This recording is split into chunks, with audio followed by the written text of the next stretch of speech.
건강을 지키기 위해서 무엇보다도 중요한 게 사실은 건강한 식습관인데요. 오늘 야심차게 준비한 건강한 밥상에서는 어떤 재료를 해서 만들었죠? 네, 이제 다음 주면 또 3월이 다가오고 네. 정말 봄이 성큼 다가왔는데요. 오늘은 제가 상큼한 이 유자 소고기 숙주볶음을 준비해 봤습니다. 제가 레시피를 간단하게 설명해 드리도록 하겠습니다. 자, 먼저 숙주와 부추를 소금 간을 해서 센 불에 한 2분 정도 볶아주고요. 이 샤브샤브용 쇠고기 있죠? 이 쇠고기와 이 다진 마늘, 파, 간장, 설탕, 청주 등을 넣고 다시 센 불에 3분 정도 볶아줍니다. 이렇게 볶은 재료를 양념장과 좀 곁들여 먹을 건데요. 이 양념장은 유자청과 식초, 올리브용이 들어간 이런 양념장을 만들어서 곁들여 먹으면 맛있는 유자쇠고기 숙주볶음이 완성이 됩니다. 자, 이렇게 레시피를 한번 제가 알려드렸는데요. 먼저 유자, 숙주나물 이렇게 다양한 건강 음식들이 나오는데 네, 숙주나물부터 좀 알아볼까요? 김인수 원장님, 이 숙주나물 어떤 효능이 있을까요? 네, 숙주나물의 원료가 되는 것이 이제 녹두죠. 그러니까 동의보감에 보면 녹두는 맛이 달고 위장과 심장에 들어가서 영향을 미치고요. 효능을 볼 것 같으면 청열해독이라고 해서 이제 몸에 열이 있거나 뭐 여드름이 나신다든지 머리가 아프다든지 심장에 열이 있어서 막 심장이 빨리 뛴다든지 할 때 열을 꺼주는 효능이 있고요. 그 다음에 해독이라 그러면 현대의학적으로 얘기하면 몸 안에 있는 중금속이나 독소들을 빼주는 효과가 있는 거죠. 그 다음에 청열 이수라는 작용이 있는데 말 그대로 이제 너무 날씨가 더울 때 열을 좀 빼주고요. 그다음에 그것을 소변을 활발하게 해줌으로 인해서 신장 기능에 도움이 됩니다. 그리고 몸에 기운을 돋아주는 이기 작용이 있고요. 그다음에 후장이라 그래서 위장의 능력을 좋게 해주고 변비나 이런 것도 해소해주는 장이 건강해지는 작용도 있습니다. 또 마지막으로 보면 통경맥이라 그래서 몸 안에 찌꺼기들을 많이 제거해줌으로 인해서 혈액순환을 활발하게 해주는 효능이 있습니다. 그래서 보통 우리가 동남아 같은 특히 베트남 같은 경우에 보면 음식에 숙주나물을 많이 넣어서 먹는데 그 사람들은 날씨가 더운 지방의 삶으로 인해서 청석 그래서 더운 기운을 빼주고요. 그 다음에 그 안에 혈액을 잘 돌게 해주고 소변으로 많이 배출을 함으로 인해서 베트남 국민을 보면 그렇게 많이 먹는 거에 비해서는 날씬한 분들이 많은 이유가 숙주나물을 많이 먹기 때문이 아닌가 생각됩니다.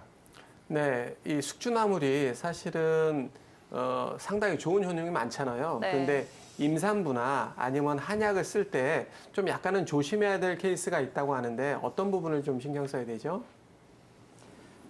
네, 김인수 원장님께서 방금 말씀해 주신 것처럼 이 숙주나물의 원료가 되는 녹두는 청열 해독 작용과 이수 작용이 있습니다.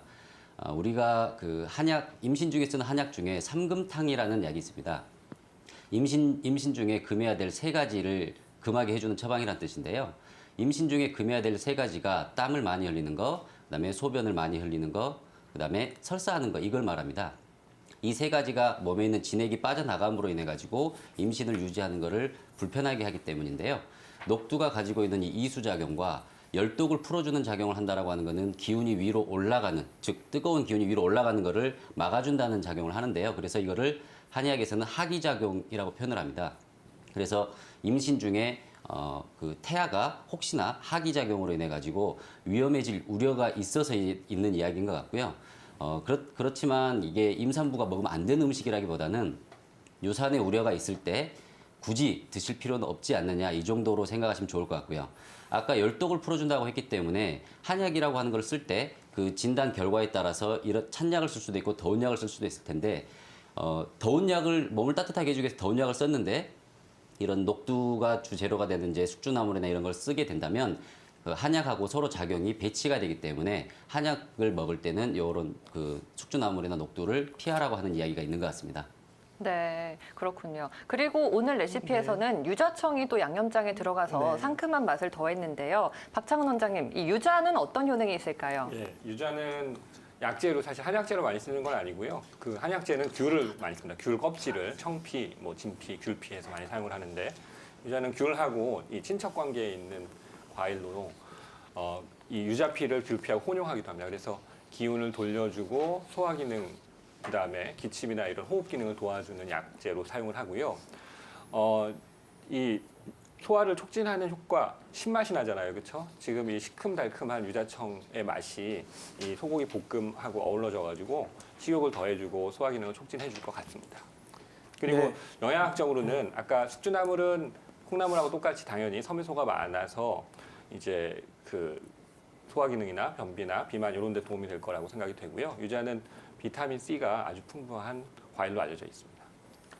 예, 이 음식 중에서요, 유자 소고기 숙주볶음에서 소고기가 들어가잖아요. 이 소고기가 이 음식에서 해주는 역할이 어떤 거죠? 네, 그 소고기는 대표적으로 우리 몸에 필요한 단백질 음식이죠.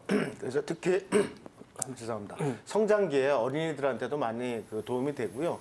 또 체중이 키에 비해서 좀 저체중이시고 근육이 좀 부족하신 그런 분들한테 소고기를 갖다가 많이 드시면 근력과 그 근육을 키우는 데 도움이 되고 또 봄철에 피곤했을 때 원기로 회복시켜주는 작용도 있습니다. 그래서 제가 봤을 때 그 유자의 비타민과 또 숙주나물의 그런 어떤 해독 효과, 또 식이섬유, 그다음에 이제 소고기의 단백질 이렇게 세 가지가 궁합이 서로 잘 맞아서 봄철에 한 번씩 해서 드시면은 상당히 여러분들 피로 회복이나 또 봄 타는 분들한테 특히 더 좋은 음식일 거라고 생각이 됩니다. 예, 오늘은 유자 소고기 숙주볶음에 대해서 알려드렸는데요. 이번 주말에 그 가족들과 함께 건강한 식단 한번 만들어 보셔서 맛도 느끼시고 건강도 꼭 한번 챙겨보시길 바랍니다. 네, 그러면 저희는 잠시 후에 전화 상담을 통해 돌아오도록 하겠습니다.